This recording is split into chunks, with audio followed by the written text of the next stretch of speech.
en fait, ce sont les comportements des agents économiques par rapport à la situation de l'économie. Et donc, par exemple, ceux qui vendent en francs congolais, ils sont obligés d'anticiper sur le taux. C'est-à-dire, en vendant en francs congolais, il aura besoin de dollars pour importer.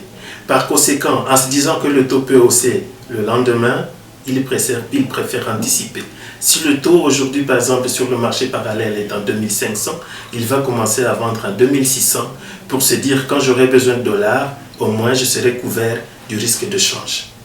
Là, évidemment, les campistes aussi, il faut une spéculation, voyant que le taux est instable et qu'il y a cet emballement, le fait qu'il y ait un accroissement de ceux qui viennent sur le marché parallèle pour demander d'avoir des devises, ils vont faire de la spéculation.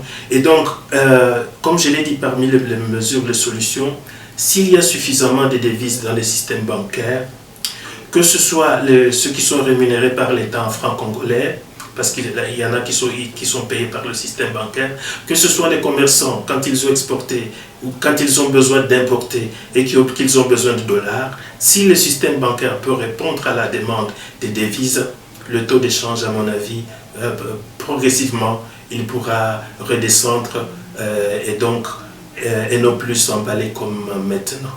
La pression sur le taux de change pourrait baisser.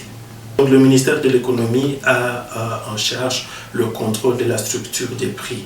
Mais comme je l'ai dit, vous savez aussi qu'une bonne partie de l'économie, c'est une économie informelle et donc elle échappe au contrôle des services de l'État.